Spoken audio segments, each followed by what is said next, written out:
I arrived at my parents' $5,000 anniversary dinner, having paid for every single plate. My brother, the golden child, raised his glass for a toast and humiliated me in front of everyone. So I left. They never saw the trap I had set with the manager. This is where my old life ended and my new one began. Make sure you're subscribed to see how it all unfolded. We're always curious. Where in the world are you all watching from today? Let us know in the comments. The crystal glass in my hand felt impossibly heavy, a small, cold weight in my suddenly clammy palm. I was sitting at the head of a long, mahogany table in the private dining room of El Ambrisi, a restaurant so exclusive it didn't so much as have a sign. Soft light from a modern chandelier glinted off the silver, and the low hum of polite conversation filled the air. This was it. This was the moment I had been working toward. "A toast," my father, Connor, announced, his voice booming with a false heartiness that always set my teeth on edge. He beamed at my mother, Paige, who was preening in a new dress, a dress I had paid for. "To 40 years with this beautiful woman. 40 years of joy, family, and—" He gestured around the room at the 20 assembled guests, a mix of old family friends and distant relatives. "And to our wonderful children, Marcus and Hannah, for making this all possible." My stomach gave a hopeful little flutter. He said my name, he included me. I had arranged everything. The reservation, the custom menu, the wine pairings, the towering floral centerpiece. The bill, which I had pre-negotiated with the manager, was a staggering $5,000. It was an extravagant sum, but it was for their 40th anniversary. More than that, it was a gesture, a desperate, oversized plea to finally be seen by them. My brother, Marcus, stood up, raising his own glass. He had that easy, careless smile that had always charmed everyone, especially our parents. At 36, 2 years my junior, he still carried himself like the high school quarterback who expected the world to part for him. "To Mom and Dad," Marcus began, and the room quieted. "And to my big sister, Hannah." My breath caught. I looked at him, surprised and wary. He so rarely acknowledged me at these events, except to ask for a loan. "She flew all the way here, took time out of her very important job," he continued, his smile tightening just a fraction. I felt a familiar prickle of warning. "And she was generous enough to foot the bill. I guess." He paused, sweeping his gaze across the opulent room, the plates of untouched amuse-bouche, the waiters standing by in crisp uniforms. "I guess even strays can pay sometimes." The words landed like stones in the quiet room. A few people gave uncertain, tittering laughs. My father, Connor, cleared his throat and looked down at his plate. My mother, Paige, offered a strained, tight-lipped smile, her eyes flicking to me for a brief, warning second, as if I had caused the disturbance. "Strays." The word echoed in my head, igniting a cold, chemical fire in my veins.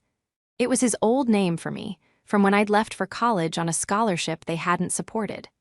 I was the one who'd run off to the city, the stray who'd abandoned the family, while he, Marcus, had stayed close, bouncing between jobs and living off their endless support. I looked at their faces. My brother smirking, triumphant in his casual cruelty. My mother, embarrassed but not for me, only by me. My father, utterly silent, refusing to meet my gaze. In that instant, every ounce of hope, every desperate desire for their approval, simply evaporated. It wasn't just a prickle of disappointment, it was a profound and sudden void. I had spent 38 years trying to fill a cup that was, I now realized, riddled with holes. I placed my champagne flute, untouched, back on the white linen. The heavy, cold feeling was gone, replaced by an absolute, terrifying clarity. I didn't tremble. I didn't cry. I stood up. My chair made a soft scraping sound on the polished floor. All eyes turned to me. Marcus's smirk wavered, replaced by confusion. "Hannah, sit down," my mother hissed, her smile frozen in place. Marcus was joking. "No," I said, my voice surprisingly steady. It felt like it was coming from someone else. He wasn't. I picked up my purse from the floor. I turned to my father. "Happy anniversary, Dad." I looked at my mother. "Mom." Then I turned my back on all of them. I walked to the velvet-draped alcove where the attendant had taken my coat. I retrieved the simple black wool coat, the one I'd bought at a department store, not a boutique, and slipped it on. I didn't look back. I walked past the startled waiters, through the main dining room, and out the heavy oak doors into the cold night air. The valet rushed forward, but I waved him off and kept walking. As I rounded the corner onto the main street, my phone began to buzz in my coat pocket. A text from Marcus. Wah. T is your problem, get back here, you're embarrassing mom. I ignored it. Another buzz, my mother. Hannah, this is not the time.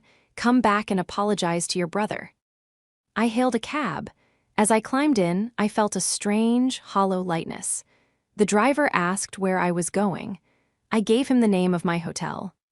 The cab pulled into traffic, and I watched the elegant, understated entrance of El Ambracey disappear behind me. 30 minutes, I thought to myself. I'd give them 30 minutes. That was the grace period I de-arranged with the manager. 30 minutes from the time I left for the bill to be delivered to their table. The phone in my hand buzzed again, this time a call from my father. I let it go to voicemail. The betrayal wasn't just the insult, it was the silence that followed. The phone call with the restaurant manager, a meticulously professional man named Mr. Dubois, had happened 3 days prior. I made it from my hotel room, not my office, just to be safe. Ms. Evans, he'd said, his voice polite but firm. To confirm, you are reserving the private Salon Rouge for 20 guests. You have approved the menu exceptional with the sommelier's pairings. The total, including gratuity and service fees, will be $5,000. That is correct, I said, staring out my window at the city skyline. But I have one specific condition regarding the payment. There was a slight pause. A condition, madam. Yes, I am a portfolio manager, Mr. Dubois. I deal in risk and verification. I will, of course, place my corporate card on file right now to secure the reservation. I gave him the number, the security code, and the billing address. I heard the faint tapping of a keyboard. Very good, Ms. Evans. The card is approved. The hold has been placed. Here is the condition, I said, leaning forward. The final charge is not to be processed until I give you a verbal confirmation code at the end of the evening. Another pause, longer this time. A confirmation code. Yes, let's call it vindication. A simple word. I will find you as the party is winding down. I will say the word vindication, and you will process the charge. If I do not give you this code by the time I leave the premises, you are to assume the payment arrangement has defaulted, and you will present the bill to the hosts of the party. Madam, the host of the party, is you. The reservation is under my father's name, Connor Evans. I am simply the one handling the finances. If I fail to authorize the charge, the financial responsibility reverts to the name on the reservation. Is that clear? Mr. Dubois was silent for a moment. I could picture him, silver-haired and impeccably dressed, weighing the eccentricity of the request against the $5,000 hold on my card. I was counting on his professionalism. And if you forget, he asked delicately. I won't forget, I said. But let's say, for the sake of argument, I have a medical emergency, or I must leave unexpectedly. In that event, my failure to provide the code constitutes a revocation of my payment offer. The bill must be presented to Mr. Connor Evans at table 12 in the Salon Rouge. You will not, under any circumstances, charge my card. This is highly irregular, he said. This is a non-negotiable condition, I replied, my voice flat and final. If you cannot agree to it, I will be forced to move this event to Lucille, which I am sure would be happy to accommodate my terms. The threat was empty. Lucille was booked for months, but it had the desired effect. No, that will not be necessary, he said quickly. Your terms are clear. My apologies, I have been in this business for 20 years and have never had such a request. Then I'm glad I could offer you a new experience, I said. To confirm, you will not charge my card unless I personally find you and say the word vindication. Otherwise, the bill goes to Connor Evans. Yes, madam, understood. Now, sitting in the back of the taxi, that conversation replayed in my mind. It had been a last-minute impulse, a nagging feeling of self-preservation. I justified it as a simple precaution. After all, the last time I'd paid for a family vacation, a trip to Hawaii they had all but demanded, Marcus had accidentally charged $2,000 worth of scuba lessons and spa treatments to my room, and my parents had refused to make him pay me back. "Don't make waves, Hannah," my mother had said. "You can afford it." That was the line that always followed me. You can afford it. Because I had been successful, because I had built a life for myself as a portfolio manager in a competitive firm, my wealth was seen as a public utility for the rest of the family. My accomplishments weren't a source of pride for them, they were a resource to be tapped. My phone buzzed again, vibrating angrily on the seat next to me. It was a text from Marcus. "Dad is furious. You've ruined their night. You are the most selfish person I have ever known." Selfish. The word was so familiar, it had almost lost its sting. I was selfish for not co-signing the lease on his luxury apartment. I was selfish for not lending him $10,000 for his last, brilliant business idea. I was selfish for prioritizing my career over being at their beck and call. The taxi pulled up to my hotel. I paid the driver, walked into the bright, sterile lobby, and took the elevator up to my room. The silence of the room was a relief. I took off my coat, hung it in the closet, and sat on the edge of the king-sized bed. My phone, clutched in my hand, lit up again. This time it was a call. Paige Evans, my mother. I stared at the name. I thought about the decades of small cuts, of being told my scholarship was a bit showy, of my mother taking Marcus's side when he'd wrecked my first car and lied about it, of my father looking on, silent and approving, as Marcus was praised for things I had achieved. Guess even strays can pay sometimes. I pressed the red decline button. Right on cue, a new text message popped up. This one wasn't from my family. It was from a number I didn't recognize, but I knew exactly who it was. "Ms. Evans, it is 9:32 p.m. You have departed the restaurant. As per our agreement, I have just presented the bill to Mr. Evans's table. They seem to be displeased. They are insisting I charge the card on file. I have informed them I cannot do so without your authorization. My apologies for the disturbance." I smiled, a real genuine smile that started slow and spread across my face. "My compliments to the chef, Mr. Dubois," I whispered to the empty room. My phone began to ring again, a frantic, shrieking summons. This time it was my father. I declined the call. A new text from Marcus, all caps, "Call Dad now. What did you do? The manager is here. This is a $5,000 bill."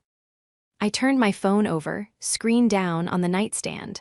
The buzzing continued, a furious, trapped insect against the wood. I stood up, walked into the marble bathroom, and turned on the hot water for a bath. The sound of the rushing water almost drowned it out. Almost.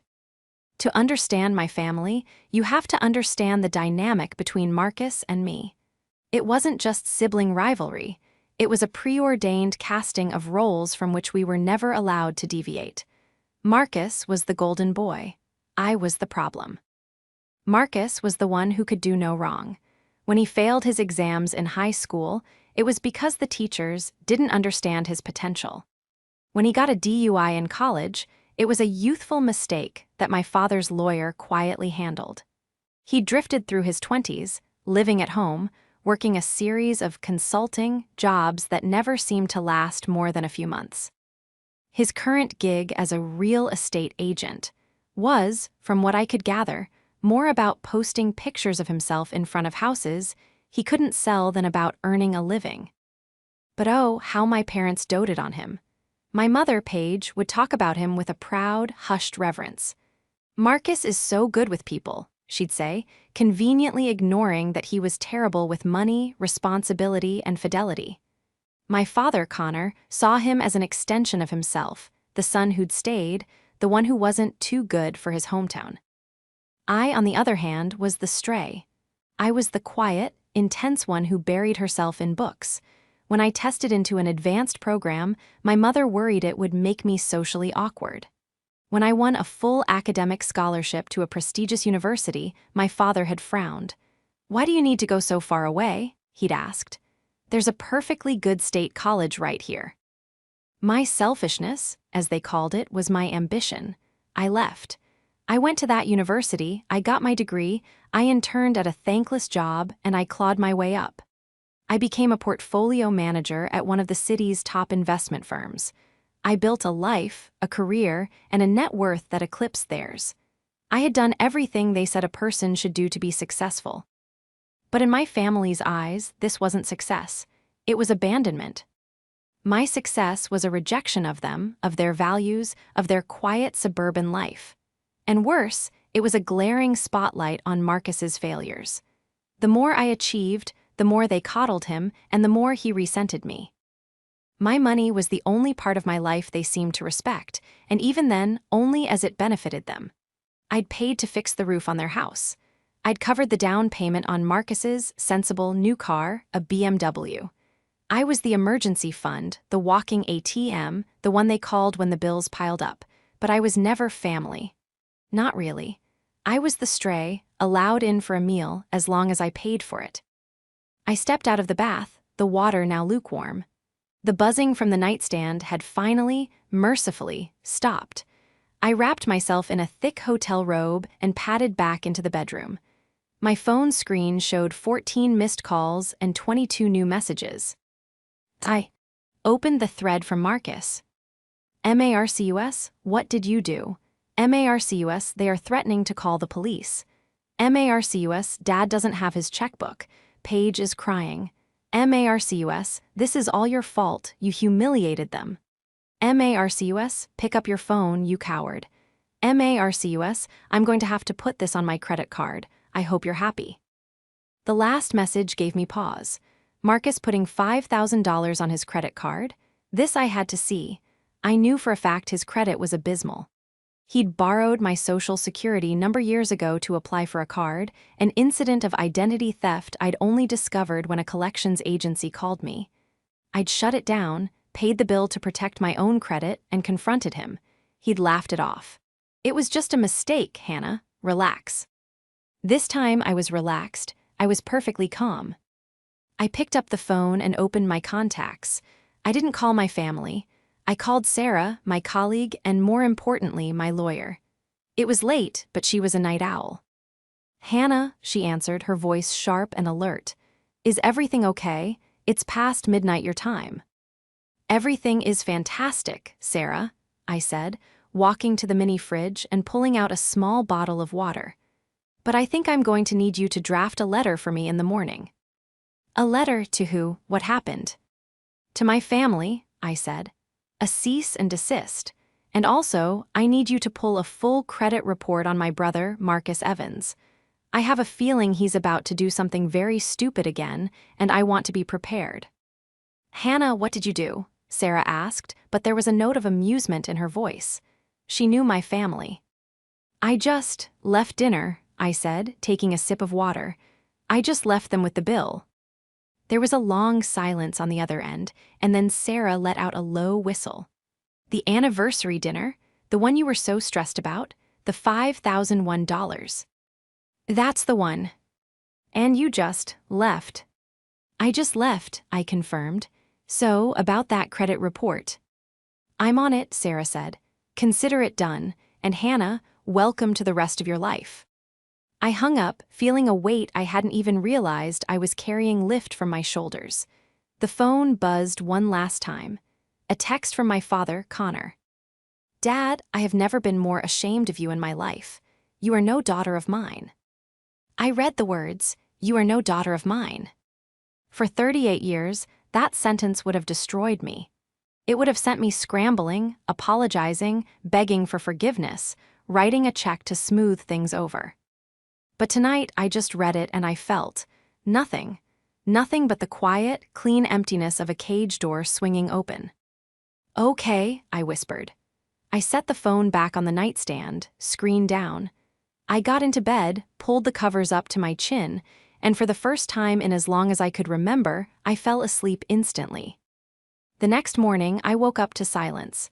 I had slept a deep, dreamless 8 hours. The sun was streaming through the curtains and my phone was dark. Sometime during the night, it had died. I felt a small pang of anxiety, the reflexive urge to check, to see the damage, to manage the fallout. I ignored it. Instead, I ordered room service. Coffee, eggs Benedict, and a side of fresh fruit. I took a long shower, letting the hot water sluice away the last remnants of the Lambresi. When I was dressed, I plugged in my phone and sipped my coffee while it booted up.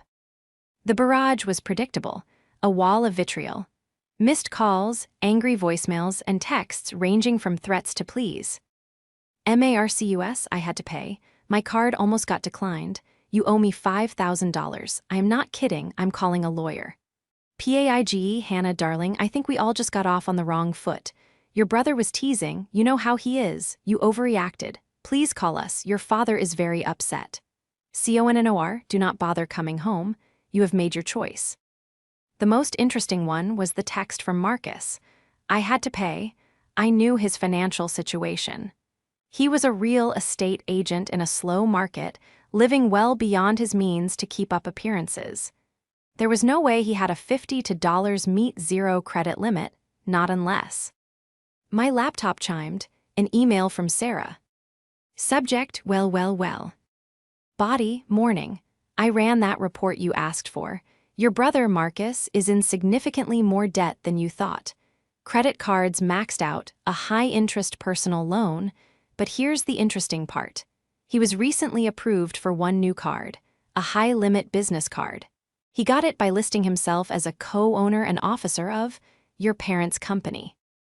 I stopped, my coffee cup halfway to my mouth. My parents' company? They didn't have a company. My father was retired from a mid-level management job at a paper company. My mother hadn't worked in 30 years. I typed back, what company? Sarah replied almost instantly. C&P Enterprises, LLC, formed 6 months ago. As far as I can tell, its only asset is their house.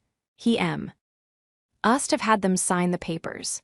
Hannah, they put the family home into an LLC, and he is listed as the managing partner.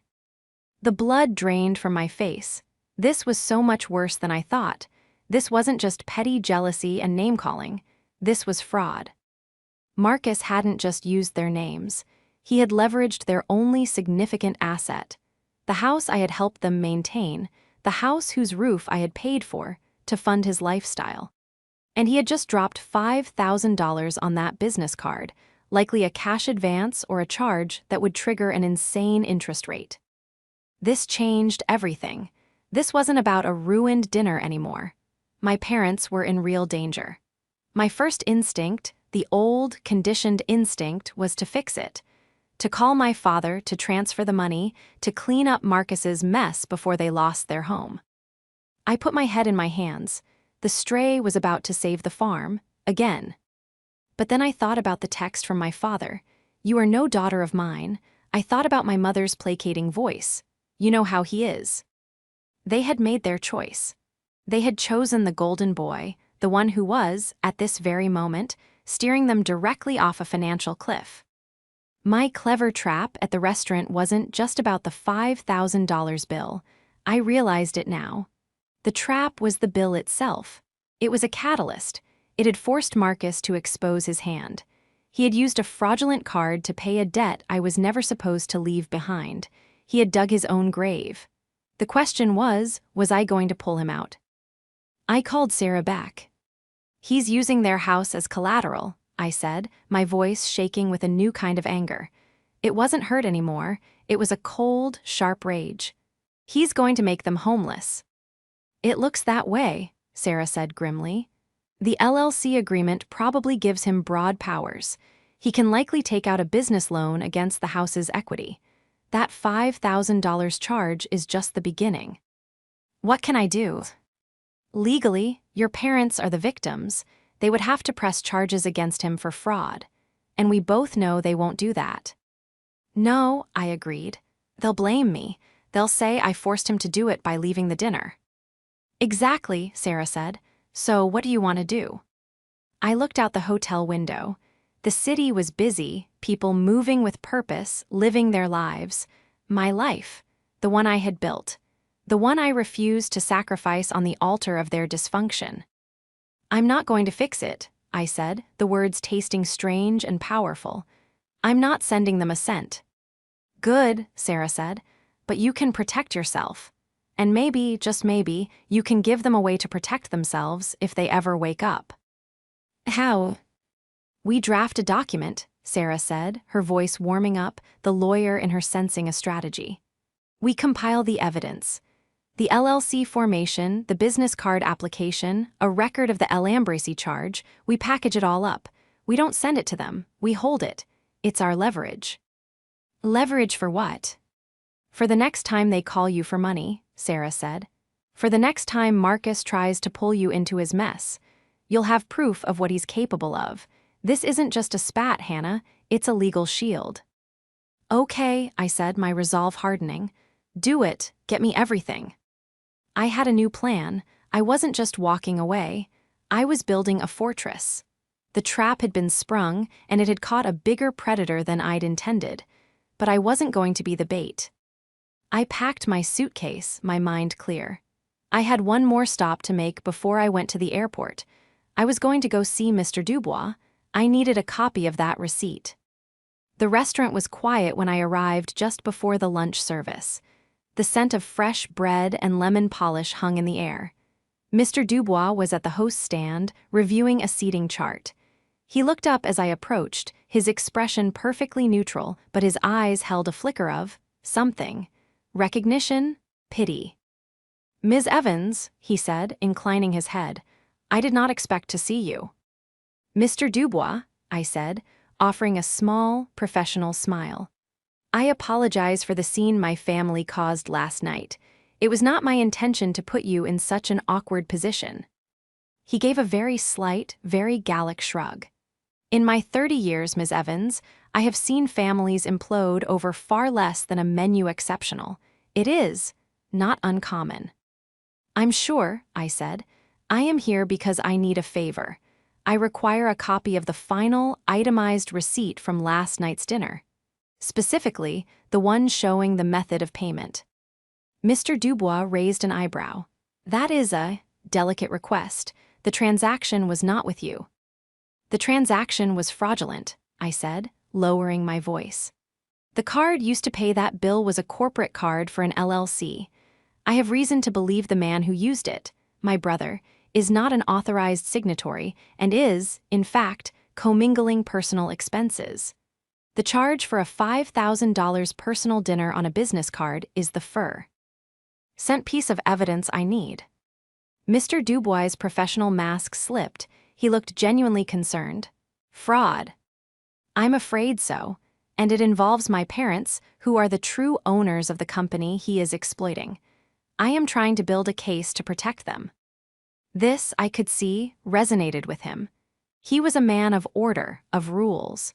The idea of fraud, of someone soiling the reputation of his establishment with a bad payment, clearly offended him. I see, he said slowly. He typed something into his computer terminal. The small receipt printer next to him whirred. He plucked the paper from the machine, studied it for a moment, and then folded it neatly.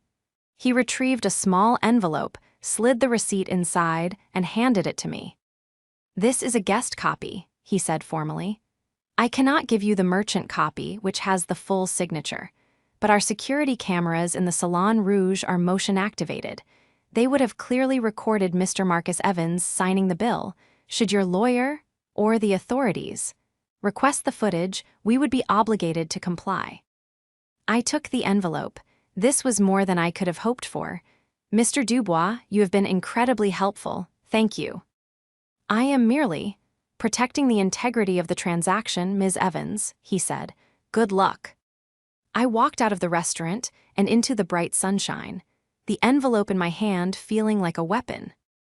I headed straight to the airport, ignoring the fresh round of texts that had started. My flight was in 2 hours. As I sat at the gate, I finally allowed myself to open the message thread from my mother. "Paig, Hannah, I am begging you. Your father is beside himself, you have to fix this. Marcus he's very stressed. He used his business card and he said if he can't pay it back, he'll lose his job. Paig, he told us you promised him you'd pay for the dinner and then you deliberately tricked him. Paig, Hannah, please, we are your family, you are tearing us apart. You are tearing us apart. Not Marcus with his lies and his theft. Not my father with his cruel silence. Not her with her decades of enabling. Me, the stray. The one who finally said no. The manipulation was so transparent, it was almost pathetic. I felt a surge of pity, not for them, but for the person I used to be. The woman who would have received that text and immediately burst into tears, booked a flight home, and written a check. I typed a single reply. My fingers were steady. Me, Marcus lied. The card he used was from an LLC, C&P Enterprises, that he formed using your house as its only asset. He has been using your home as his personal bank. The $5,000 dinner was just the latest withdrawal. I suggest you and Dad hire a forensic accountant and a good lawyer because Marcus is committing felony fraud and he is going to make you homeless. Do not contact me again. I hit send. Then I did something I should have done a decade ago. I opened her contact. I blocked her number. I blocked my father's number. I blocked Marcus's number. A profound, total silence settled over my phone. It was done. My flight was called for boarding. I stood up, rolled my suitcase behind me, and didn't look back. I had left them with the bill, but more than that, I had left them with the truth. What they did with it was, for the first time in my life, not my problem. The flight home was the most peaceful 5 hours I'd had in recent memory. I turned off my phone, put on noise-canceling headphones, and watched a truly terrible romantic comedy. I slept. When I landed, I felt rested. That feeling lasted until I unlocked my front door. There was a man sitting on the bench in the hallway outside my apartment. My blood ran cold. It was Marcus. "Hannah," he said, standing up. He looked awful. His usually perfect hair was a mess, his expensive suit was rumpled, and his eyes were wide and desperate. "Hannah, thank God, you have to help me." "How did you get into my building, Marcus?" I asked, my voice flat. I kept my hand on the doorknob, my suitcase a barrier between us. The doorman recognized me from Christmas. He let me up. "Listen, I don't have time. You have to call them. You have to call Mom and Dad." "I have nothing to say to them. I have nothing to say to you. Get away from my door." "No, you don't understand," he hissed, taking a step forward. I instinctively took a step back. "Your text. That text. They listened to you. They went to the bank. They've frozen the LLC account. They're talking to a lawyer, Hannah. A lawyer. They think I stole from them." I stared at him. I had not expected this. I had expected them to deny, to double down, to blame me. I had underestimated the power of the word homeless. "You did steal from them, Marcus," I said. "It's called fraud, leveraging their only asset for your personal use." "It was just to get me started," he insisted, his voice cracking. "The real estate market is tough. I was going to pay it all. Back in that dinner. That was your fault, you set me up. You knew I'd have to pay." "I knew no such thing. I knew that I was no longer paying. The consequences of your own arrogance are on you. Now leave." "I can't," he cried, and he actually slumped against the wall. "Hannah, please, the bank." They called the loan. Because of the fraudulent activity, the $5,000 charge. They want the full amount or they're starting foreclosure proceedings. On the house. Mom and Dad's house. My stomach lurched. This was moving faster than I could have imagined. This was the catastrophic outcome I had wanted to avoid, the one I had, in some small, dark part of my heart, known was inevitable. "I need $50,000, Hannah," he whispered, sliding down the wall to sit on the floor, his head in his hands. "That's what the bank needs to stop the proceedings. Just $50,000. You have that, I know you do. I'll pay you back, I swear, every cent." I looked down at him, this broken, pathetic man who had, just 24 hours ago, stood in a $5,000 room and called me a stray. He had humiliated me for his own amusement, secure in the knowledge that I would, as always, absorb the cost. The old Hannah would have caved. The old Hannah would have seen her parents' home on the line and signed the check just to make the problem go away. But the old Hannah was gone. "No," I said. He snapped his head up. "What? Hannah, this is Mom and Dad's house. You'd let them be homeless just to get back at me." "This isn't getting back at you, Marcus. This is the consequence of your actions. You took out the loans, you committed the fraud, you spent the money, and now you have to be the one to fix it." "But I can't, I don't have it. You're the only one who can." "No," I said again, and this time my voice was steel. "I am not your safety net anymore. I am not the family ATM. You did this. You will undo it, or you will go to prison. Those are your options."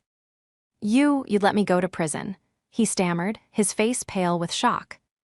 "I'd buy the ticket," I said. I opened my apartment door. "Get out of my building, Marcus," I said, my voice low and dangerous. "If you are ever at my home or my office again, I will file a restraining order. And I will give the police every piece of evidence Sarah and I have collected on C&P Enterprises. The receipt from El Ambracy is just the start. We have the LLC filings. We have the loan applications you signed. We have the security footage of you signing the check. It's all in a file. So help me God, you test me, and I will be the one who puts you in jail. Are we clear?" His face, which had been pleading, contorted into the familiar, ugly mask of his rage. You bitch," he spat. "You always hated me. You were always jealous. Goodbye, Marcus." I stepped inside my apartment and shut the door. I double-locked it. I leaned against the solid wood, my heart hammering in my chest. I heard a muffled scream of rage in the hallway, then the sound of a fist hitting the wall. Then, finally, the sound of the elevator dinging as it was called. I slid down to the floor, my legs shaking. The fortress had held. I was safe. But the war, I feared, was just beginning. 2 weeks passed in silence. I went to work. I met with clients. I had dinner with Sarah, who confirmed she had a file on Marcus that could put him away for 5 to 7 years. I lived in the quiet, sterile bubble I had created. Then came the email. It was from a generic, new address, but the sender was obvious. Paige Evans. Subject, please. Body Hannah, I know you blocked us. I am writing from the library. Your father and I, we are desperate. Marcus is gone. He's disappeared. The bank is seizing the house. They are auctioning it in 3 days. We have nowhere to go. Please, I am begging you. As your mother, don't let this happen. Don't let your father and me be put on the street because of one stupid mistake. We are sorry. We are so sorry for everything. Please just call me. We are at the Marriott by the highway. They were in a hotel. He had actually done it. He had run. He had left them to face the consequences of his crimes. The anger I felt was so profound, it was breathtaking. I was angry at Marcus for his cowardice, but I was furious with my parents. Furious that it had taken this total, complete financial ruin for them to finally say the words, "We are sorry." A part of me wanted to delete the email, to let them fall. "You are no daughter of mine," my father had said. But I couldn't, not when I had the power to stop it, but I would not be their savior, not this time. I called Sarah. They're auctioning the house. Can they do that? If the loan was secured by the house and is in default, absolutely, she said. The LLC is the owner. The bank is seizing the LLC's primary asset. I want to buy it, I said. Sarah was silent. Hannah, buy the house. It's my childhood home. As much as I hate what it represents, I can't let it go to a stranger for nothing, and I have an idea. I'm listening, she said. I'm not giving it to them. I'm going to own it, and I'm going to have them sign a rental agreement, $1 a year. Something that makes it ironclad legal that I am the owner and they are tenants, and I am going to write in a behavior clause. Sarah started to laugh. A behavior clause? Oh, you are my favorite client. What's it going to say?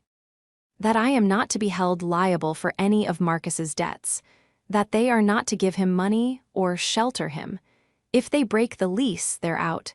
It's the only way. I'm protecting my asset, and I'm protecting them from themselves, and from him. It's brutal, Sarah said. And it's brilliant. I'll get the paperwork. The auction is public. We can set you up as an anonymous bidder. You'll likely get it for the value of the loan since it's a foreclosure. 3 days later, I was the legal, anonymous owner of my parents' home, purchased for the exact amount of Marcus's fraudulent loan. I forwarded the deed, and the lease agreement Sarah had drafted to my mother's email address. Then I drove to the Marriott by the highway.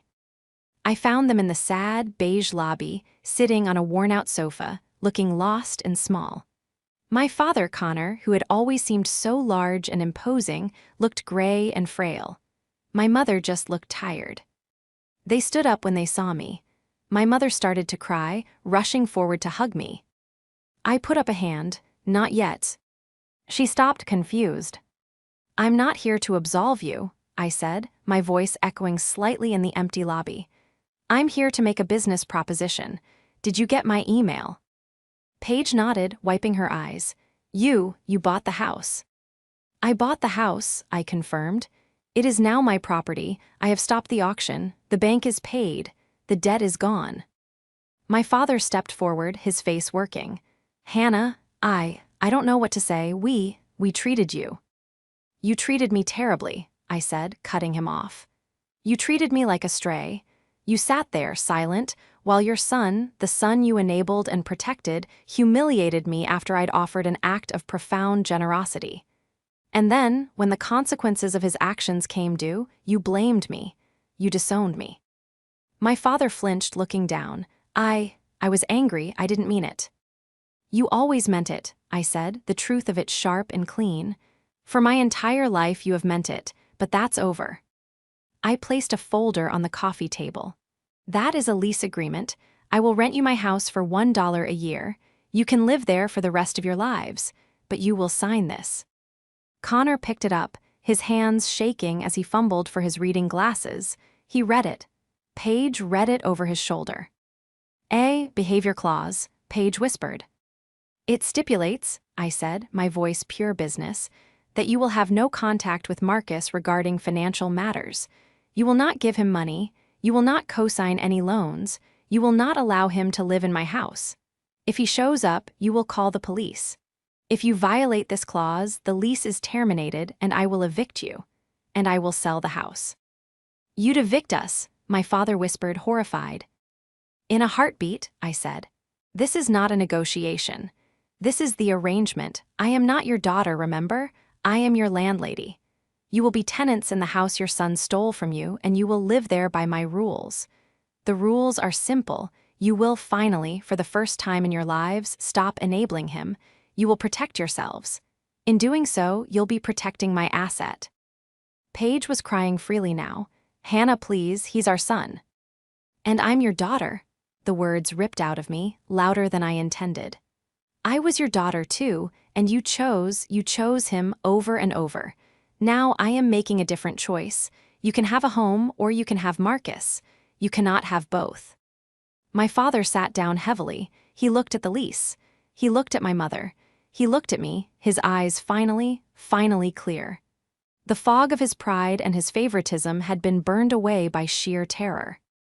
He took the pen from the hotel desk. "Where do I sign?" "It's been a year."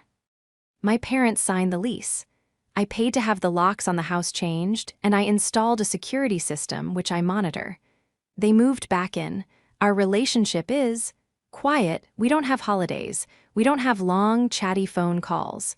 I get a text from my mother once a week. "All quiet here. Hope you are well."